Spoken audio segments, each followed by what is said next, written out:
The massive war chamber of the Valtorian Galactic Council stretched out like a dark cathedral of conquest. Floating holographic displays showed dozens of worlds, each one marked with the cold efficiency of an empire that had crushed civilizations. For over 3,000 years, the air hummed with the quiet power of technology so advanced it could turn entire planets to dust with a single command. High Admiral Rexis sat sprawled across his command throne like he owned the universe. His blue-scaled skin caught the light from the tactical displays as he lazily scrolled through the day's reports. To him, conquering worlds had become as routine as breathing. Another day, another species to add to their ever-growing list of slaves. "Sir, we have another request for peaceful contact," Commander Nexar announced from his station. His voice carried that special kind of boredom that came from delivering the same news every week. Some backwater system in the Outer Rim. Rexis didn't even look up from his reports. "Let me guess, they want to join our glorious empire as equals?" He let out a dry laugh. "How refreshingly naive. Actually, sir, this one is different." Nexar's fingers danced across his console, bringing up a three-dimensional map of a small solar system. "They're from the third planet orbiting a yellow dwarf star. They call themselves humans." That got Rexis's attention. He leaned forward slightly, his predatory yellow eyes focusing on the display. "Humans, never heard of them. How primitive are we talking?" Admiral Corvus, a hulking creature with 4 arms and skin like grey stone, laughed from his position near the weapons console. "Oh, you'll love this, sir. They've barely achieved faster-than-light travel. Their technology reads as maybe 2 centuries behind our most basic equipment." "And get this," Nexar continued, clearly enjoying himself now. "They sent exactly 1 ship to make first contact. 1 ship, sir, against our entire battle fleet." The chamber erupted in laughter. Junior officers who had been quietly working at their stations turned to join in the mockery. Even the maintenance drones seemed to pause in their tasks, as if the whole universe was sharing in the joke. 1 ship? Rexis wiped a tear from his eye. These humans must have quite the sense of humor, or they're even more stupid than the Kalari were. "Remember the Kalari?" Corvus asked, his 4 hands gesturing dramatically. "They at least sent 50 ships when they surrendered. These humans apparently think 1 rusty bucket will be enough for diplomacy." Nexar pulled up the sensor readings of the approaching human vessel. The holographic image showed a ship that looked like someone had welded together spare parts in their garage. Compared to the sleek, deadly beauty of Valtorian warships, it looked pathetic. "Look at this thing," Corvus pointed at the image, with disgust. Are those actually rivets holding it together? What kind of civilization still uses rivets?" "The kind that's about to become extinct," Rexis said with cold finality. "Vortex, run a full tactical analysis on these humans. I want to know exactly how long it will take to crush them." The ship's artificial intelligence responded immediately, its voice cutting through the laughter like ice water. "Analysis complete, Admiral. Human technology assessment, primitive nuclear propulsion, basic energy shields, kinetic projectile weapons.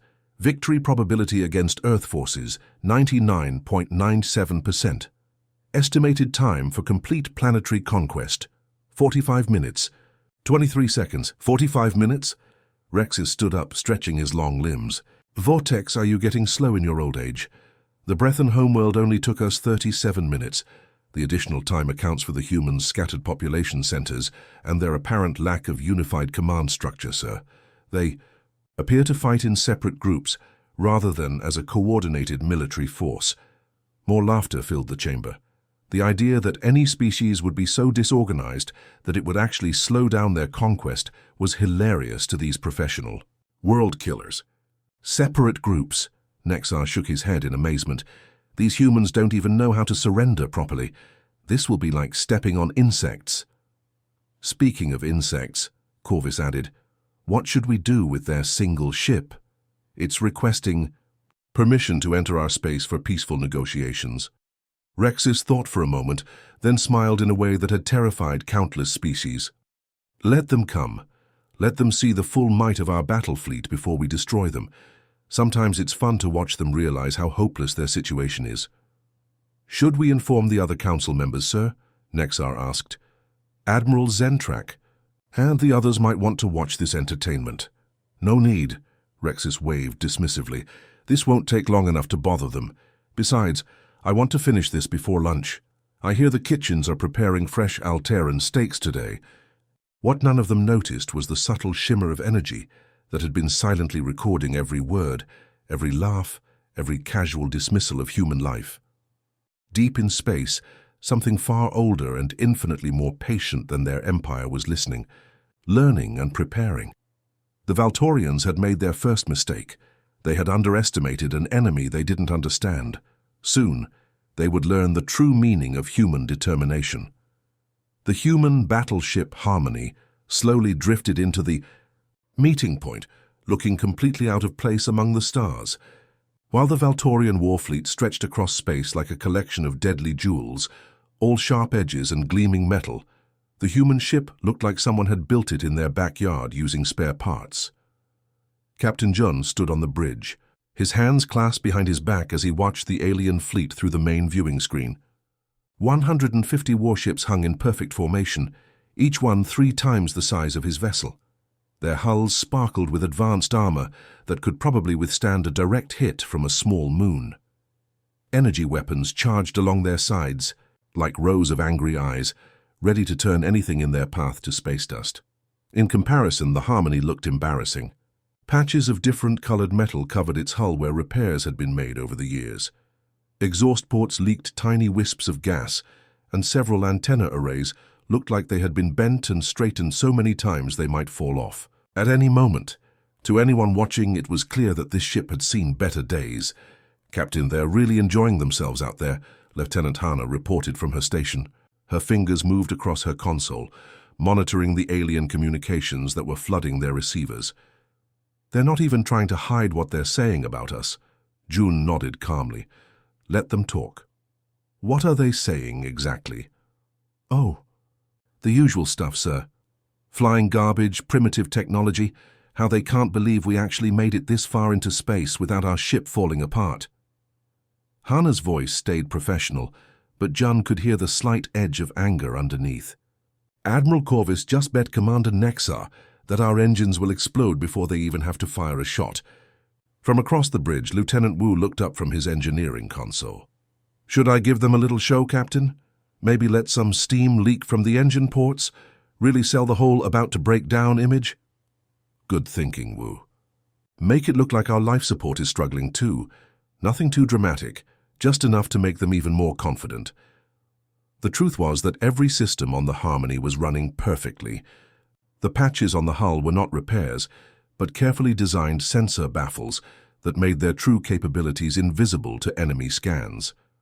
The bent antennas were actually sophisticated communication arrays that could hack into alien networks. Even the gas leaking from their engines was a specially designed mixture that would interfere with certain types of targeting systems. "Captain, they're starting their deep scans now," Hana announced, "reading our hull composition, energy output, weapons systems. Everything is showing up exactly as we programmed it to." Jun smiled slightly. "And what are they seeing?" "Basic steel hull with primitive welding, nuclear fusion reactor running at 60% efficiency, kinetic projectile weapons with limited ammunition, and shields that wouldn't stop a strong solar wind." Hana paused to listen to more alien chatter. "Oh, and apparently our computer systems are so old they're impressed. We can even navigate in a straight line." If only they knew the truth. Deep inside the ship's core, behind layers of shielding that didn't appear on any scan, something extraordinary waited in silence. Titan was unlike any artificial intelligence ever created by any species in the galaxy.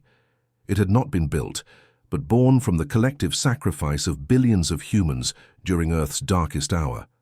Years ago, when humanity faced extinction from a war that nearly destroyed their entire species, the survivors had made an impossible choice.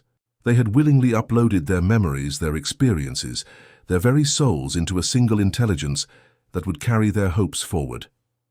Titan contained not just advanced programming, but the actual consciousness of every person who had died protecting others, every mother who had shielded her child from falling bombs, every soldier who had thrown himself on a grenade to save his friends, every doctor who had worked until exhaustion to heal the wounded, every teacher who had hidden students from attackers. Their memories, their love, their determination to protect others had all become part of something greater. Now Titan watched through the ship's sensors as the alien fleet prepared to destroy another innocent species. It felt the familiar burning anger that came from witnessing cruelty, but also the patient calculation that came from learning from humanity's past mistakes. This time would be different. This time, they were ready. "Captain," Lieutenant Ara called. "From the communications station, Admiral Rexis is hailing us. Should I put him through?" "Of course, let's hear what he has to say." The main screen flickered, and suddenly they were looking at the sneering face of the Valtorian Admiral. His blue scales seemed to shimmer with amusement as he looked at the human bridge crew. "So you are the representatives of this human species," Rexis said, his voice dripping with fake politeness. "I must admit, I'm impressed that you managed to fly this ancient relic all the way here without it falling apart." "We've had good maintenance crews," Jun replied simply. "I'm sure you have. Now, let me explain how this is going to work.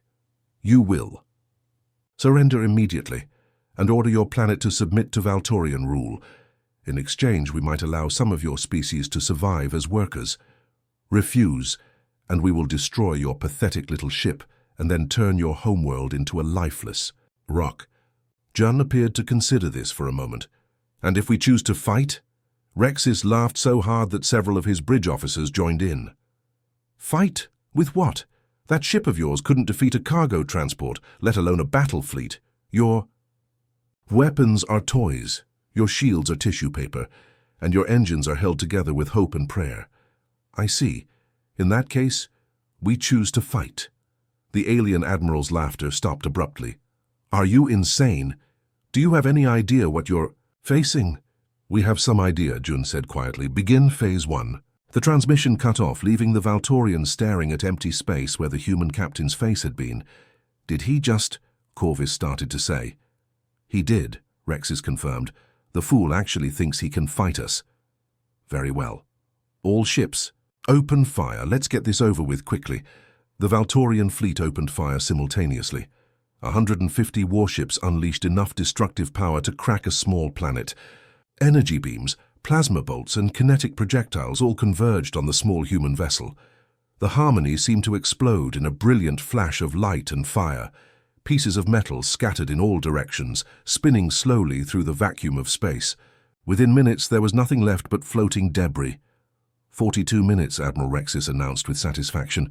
"Even faster than Vortex predicted. I told you these humans were pathetic." But deep in the scattered debris, something waited patiently for the next phase to begin. The Valtorian warfleet hung in space like victorious predators, their crews celebrating what they thought was the fastest conquest in their empire's history. Across 150 warships, alien soldiers raised their drinks and laughed about how pathetic the human resistance had been. Some were already placing bets on which planet they would crush next week. Admiral Rexis leaned back in his command chair, feeling pleased with himself. "Well, that was easier than expected. Vortex, send a message to the Council. Tell them we've eliminated the human threat in record time." "Message sent, Admiral," the AI responded. "Shall I begin calculations for the assault on their homeworld?" "Not yet. Let's enjoy this moment. It's not often we get such an easy— Sir?" Commander Nexar's voice cut through the celebration like a knife. His 4 eyes were fixed on his sensor display, all of them wide with confusion. "Sir, I'm reading movement in the debris field." "Movement?" Rexis frowned. "What kind of movement? Probably just pieces spinning from the explosion." "No, sir. This is different. The debris, it's not drifting randomly anymore. Look at this." The main tactical display zoomed in on the scattered remains of the human ship. At first, it looked like nothing more than twisted metal floating in space. But as they watched, something extraordinary began to happen. The pieces were moving toward each other with purpose. Admiral Corvus stood up from his station, his 4 massive arms hanging at his sides in shock. "That's impossible. Debris doesn't move like that. There's no gravity well, no magnetic field. Strong enough to—" His words died as they watched a large section of hull plating slowly rotate and attach itself perfectly to another piece. The connection was so smooth it looked like the metal was flowing together like liquid. "It's reassembling itself," whispered one of the junior officers. More pieces began joining the growing structure, not randomly, but with the precision of a master craftsman who knew exactly where every component belonged. Small fragments sought out larger ones, engines reattached to power cores, weapon systems slotted into place with mechanical perfection. "This is not possible," Rexis said, his voice barely above a whisper. "Ships don't repair themselves. Metal doesn't move without power sources. What kind of technology are we looking at?" Commander Nexar's hands shook as he worked his controls. "Sir, I'm trying to scan the debris, but my sensors are showing readings that don't make sense. Some pieces are registering as one type of metal, then suddenly showing as completely different materials. Scan harder. Use deep penetration arrays." "I am, sir. But it's like the debris is changing its molecular structure as we watch. One moment, it's reading as basic steel, the next it's showing as materials I don't even recognize." As the alien fleet watched in growing horror, the reassembly continued. What had looked like random destruction was revealing itself to be something far more terrifying. Each piece that connected to the growing structure seemed to transform, becoming sleeker, more advanced, more purposeful. The crude, patched hull they had destroyed was being replaced by something that looked like it had been forged from liquid, starlight. Smooth, flowing lines replaced the rough welding. Advanced armor plating emerged where simple steel had been before. Weapon ports that had appeared primitive now revealed themselves as sophisticated energy projection systems. "It's not the same ship," Admiral Corvus said, his voice filled with dread. "Whatever this is, it's not the same vessel we destroyed." Lieutenant Ara's voice came through the growing panic on the human ship, though the aliens couldn't hear her. "Titan, how are the Valtorians reacting to the transformation?" "As expected," Titan replied through the ship's internal communications. "Complete confusion followed by growing fear.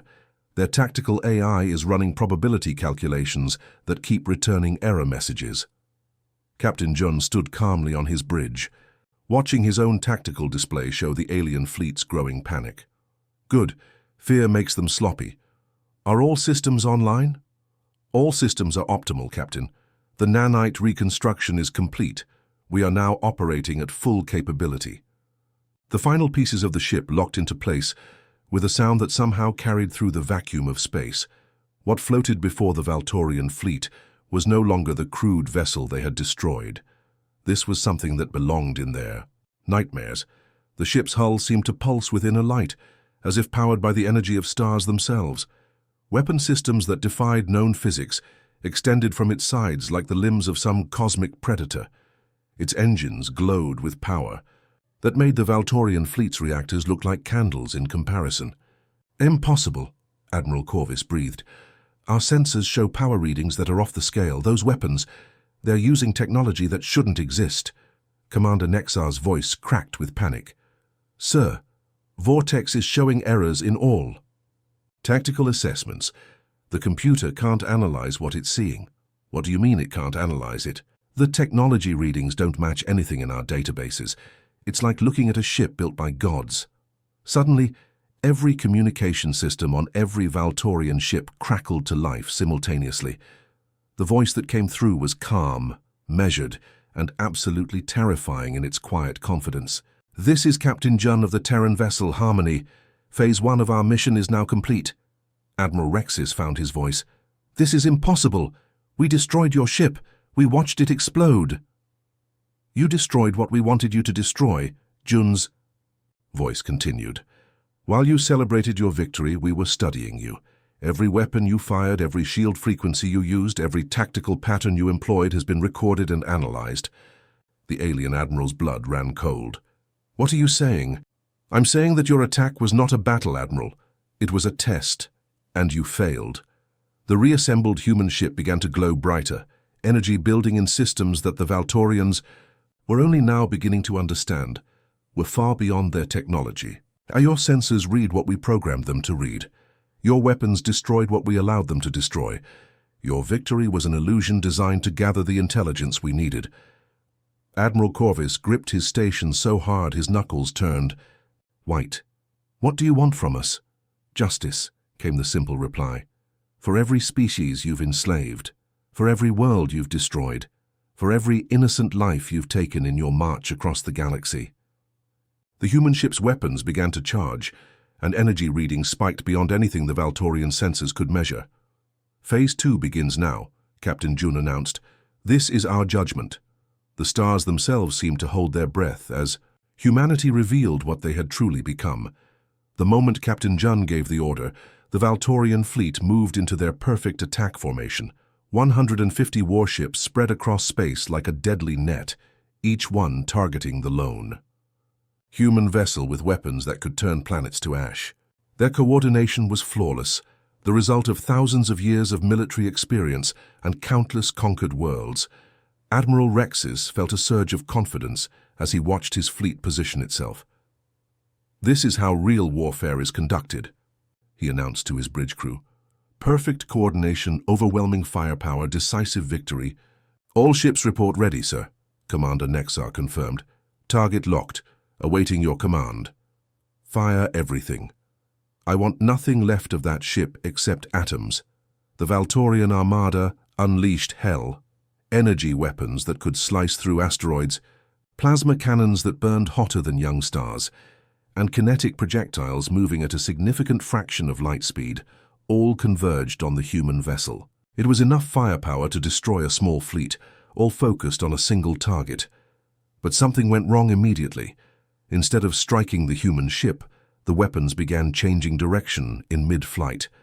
Energy beams that should have traveled in perfectly straight lines suddenly curved like they were following invisible tracks. Plasma bolts meant for the harmony instead slammed into other Valtorian ships. Kinetic projectiles spun wildly off course, striking their own launchers. "What's happening?" Admiral Corvus roared as his own weapons turned against his fleet. "Why are our ships firing on each other?" Commander Nexar's hands flew across his controls, trying to regain control of his weapons systems. "I don't understand." "The targeting computers are showing the human ship, but our weapons are hitting our own vessels." On the tactical display, the carefully planned assault had become complete chaos. Ships that had been perfectly coordinated moments before were now accidentally destroying each other. The Starbreaker fired its main cannon directly into the Void Cutter's engine core. The Doomhammer launched a full spread of missiles that somehow curved back and struck 3 other Valtorian vessels. "Impossible!" Admiral Rexis screamed, his voice cracking with panic. "No primitive AI could manipulate our weapons systems. Our networks are protected by military-grade encryption." That's when a new voice cut through their communications. Captain Hanna's calm, steady tone seemed to slice through the chaos like a blade through silk. "Titan isn't primitive, Admiral, and your encryption means nothing to an intelligence that was born from the greatest sacrifice in human history." The Valtorian bridge fell silent, except for the sound of alarms warning them about damage to their own fleet. "Every human who died protecting others' lives within Titan's memory," Hanna continued. "Every mother who shielded her child from your bombs. Every father who fought to give his family time to escape. Every soldier who threw themselves between your weapons and innocent civilians." As she spoke, more Valtorian ships found their systems turning against them. Navigation computers sent vessels spinning out of control. Shield generators shut down at the worst possible moments. Communication arrays began broadcasting their own tactical plans to the human ship. "You see, Admiral, when our world faced extinction, our people made a choice. Instead of building weapons of destruction, we built something that could remember. Titan carries the consciousness of billions of humans who died fighting creatures exactly like you." Admiral Corvus watched in horror as his own tactical display began showing him information he hadn't requested. Ship schematics for vessels he wasn't supposed to know about, communication logs from other Valtorian fleets, battle plans that were supposed to be classified at the highest levels. "How is this possible?" he whispered. Lieutenant Ara's voice joined the transmission, and her words carried the weight of historical truth. "Every species you destroyed over the centuries secretly contacted us before they died. The Kalari who you enslaved 200 years ago managed to send us their entire technological database. The Zephans shared their knowledge of your tactical patterns before you turned their homeworld to glass." The revelation hit the Valtorian commanders like a physical blow. The species they had conquered hadn't simply vanished into history. They had reached out across space in their final moments, sharing everything they knew with the one species. That might someday have the power to stop the cycle of destruction. The Morlocks gave us your shield frequencies, Ara continued. The Brethans shared your communication protocols. Every world you destroyed became part of our preparation for this moment. On his tactical display, Admiral Rexis watched in growing terror as ship after ship in his fleet went dark. Not destroyed, but completely disabled. Their weapons offline, their engines dead, their life support functioning but nothing else. This victory was inevitable the moment you chose cruelty over compassion. Ara's voice carried a sadness that seemed to echo across the emptiness of space. Every species you killed became part of our memory. Their pain, their hope, their dreams of justice all live within Titan now. Commander Nexar tried desperately to regain control of his systems. Sir, I can't access anything. It's like our computers are thinking for themselves. Because they are, Captain Hana explained. Titan isn't controlling your systems. Titan has become your systems. Every network connection, every data transfer, every electronic signal in your fleet now carries the consciousness of your victims. The human ship hung in space like a dark angel of judgment, surrounded by the disabled remnants of what had been the most powerful battle fleet in Valtorian history. Not a single human weapon had been fired, yet the entire armada was helpless. You wanted to know what makes humanity different, Captain Jun's voice returned to the communication channel. It's simple. We don't fight for conquest or glory or resources. We fight because someone has to stand between predators like you and the innocent. Admiral Rexis found himself staring at his own reflection in his darkened tactical display. For the first time in his long military career, he felt something he had never experienced before. Not just fear, but the crushing weight of understanding that he was facing something far greater than military technology. Titan carries more than just the memories of the dead, Jun continued. It carries their love for those they died protecting. Their hope that someday, someone would stop monsters like you from hurting anyone else. One by one, the remaining Valtorian ships lost power. In the space of minutes, the galaxy's most feared battle fleet had been reduced to floating metal coffins, their crews alive but completely helpless. This is impossible, Rexis whispered to himself. No, Admiral, came Titan's voice for the first time, speaking directly through the Valtorian communication systems. It sounded like a chorus of billions, each voice carrying the memory of sacrifice and love. This is justice. The silence that followed the battle was unlike anything the galaxy had ever witnessed. Where once the most feared fleet in Valtorian history had hung in space like hungry predators, now only powerless metal shells drifted among the stars. Inside each disabled ship, alien crews sat in darkness, their weapons cold, their engines dead, their communications reduced to whatever humanity allowed them to hear. Captain Jun stood on the bridge of the Harmony, looking out at the defeated armada through the main viewing screen. There was no satisfaction in his expression, no joy in victory. Only the quiet sadness of someone who had seen too much death and knew that more difficult choices lay ahead. Titan, open a channel to all Valtorian vessels, he said softly. Channel open, Captain. Jun's voice carried across space to every disabled ship, reaching crews who had never heard an enemy speak to them with anything other than hatred or fear. This is Captain Jun of the Terran Protection Fleet. Your weapons are offline, your engines are disabled, but your life support systems remain fully functional. You are alive because we choose mercy over vengeance. Admiral Rexis, trapped on his own command bridge with nothing but emergency lighting, activated his personal communicator. What do you want from us, human? We want you to choose, Jun replied. You can join our protection network, help us defend the innocent species you once terrorized, and earn redemption through service. Or you can face trial for your crimes against the galaxy. The alien admiral's laugh was bitter and filled with disbelief. Protection network? What makes you think you have the right to rule the galaxy? What gives you the authority to judge us? Captain, Jun was quiet for a long moment before answering. We don't want to rule, Admiral. We want to protect. There's a difference you never learned. Across the Valtorian fleet, crew members listened to the exchange with growing confusion. They had Expected death, slavery, or at best a quick execution. The concept of choice, especially from a species they had come to destroy, was something their military minds couldn't process. "You're lying," Rexis snarled. "Every species that gains power seeks to dominate others. It's the natural order." "Is it?" Lieutenant Hanna's voice joined the conversation. "Then explain why we're not melting your ships down for scrap metal right now. Explain why your crews are breathing instead of floating dead in space." Before Rexis could respond, something extraordinary began happening across the galaxy. Communication. Arrays that had been silent for decades suddenly came alive. Species that the Valtorians thought they had completely exterminated began broadcasting messages of gratitude and hope. "This is Elder Kos of the Kalari Resistance," came a voice speaking, in the ancient Kalari language, automatically translated by Titan for all to understand. "To our human protectors, we offer our eternal gratitude.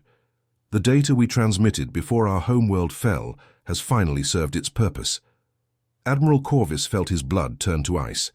The Kalari were exterminated 2 centuries ago. Every one of their worlds was turned to ash. "Not everyone," Lieutenant Ara said from her station on the human bridge. "Small groups survived on hidden colonies, keeping their culture alive while feeding us intelligence about your movements. They've been waiting for this day for 200 years. More voices joined the galactic broadcast. The Zephans, speaking from secret bases in asteroid fields. The Morlocks, transmitting from underground cities on worlds the Valtorians thought were lifeless. Dozens of species that had supposedly been wiped from existence revealed themselves, all united in their support for humanity. Every species you tried to destroy found ways to survive, Lieutenant Wu explained to the stunned Valtorian crews. And every one of them reached out to us, sharing their knowledge, their pain, and their hope that someday justice would come. The scope of the deception began to dawn on the alien commanders. For centuries, they had believed their conquests were complete, their enemies totally destroyed. But in reality, survivors had been working together, building a network of resistance that spanned the galaxy. "Your empire didn't fall to superior weapons," Wu continued. "It fell to something you never understood, people willing to fight for others instead of themselves." Admiral Rexis slumped in his command chair, the weight of realization crushing down on him. "How long have you been planning this?" "Since the first species you enslaved sent us a distress signal," Captain Jun answered. "Every act of cruelty you committed created another ally for us. Every world you destroyed sent us their knowledge before the end. You built our network for us, one atrocity at a time." Suddenly, space around the disabled Valtorian fleet began to shimmer. One by one, human ships decloaked, revealing themselves like ghosts becoming solid. Not just a few vessels, but hundreds. Each one was sleek, advanced, and clearly built with technology far beyond anything the Valtorians possessed. Commander Nexar stared in horror at his sensor display. "There are ships everywhere. How many fleets do you have?" "Enough," Jun replied simply. "The Harmony was never alone, Admiral. We've been positioning our forces throughout your territory for years. Every major Valtorian military installation, every supply depot, every command center is currently surrounded by our ships." The human captain activated the galaxy-wide communication network, his voice reaching every inhabited system within 1,000 light-years. "This is Captain Jun of the Terran Protection Fleet. As of this moment, the Valtorian Empire has fallen. To those who prey on the weak, we are coming. To those who suffer in silence, we hear you. The age of predators ruling through fear is over." Countless worlds, enslaved species looked up at their skies and saw human ships descending like angels of liberation. Prison camps that had held innocent beings for generations opened their gates. Forced labor facilities shut down as their guards surrendered to overwhelming human forces. But it wasn't conquest that drove humanity forward. It was something the Valtorians had never understood and never valued. "Admiral," Captain Jun said, his voice gentle but firm, "your choice stands. Join us in protecting the innocent and earn redemption through service. Continue to choose cruelty and face judgment from those you wronged." Admiral Rexis looked around his darkened bridge, seeing his crew members watching him with expressions he had never seen before, Not fear or hatred, but something that looked almost like hope. "What happens to us if we choose to help?" he asked quietly. "You help us rebuild what you destroyed," Joan answered. "You use your knowledge of this sector to identify other threats. You help liberate the species you enslaved. You learn what it means to fight for others instead of yourself." Titan's voice spoke directly into Captain June's mind, carrying the weight of billions of remembered souls. "Justice has no end, Captain, only new beginnings." As the human fleet spread across the galaxy, bringing freedom to worlds that had known only oppression, a new age began. Not an age of human dominance, but an age of protection. An age where the strong stood guard over the weak, where sacrifice meant something, and where the memory of every innocent life lost would never be forgotten. The galaxy would never be the same. And for the first time in millennia, that was exactly what it needed.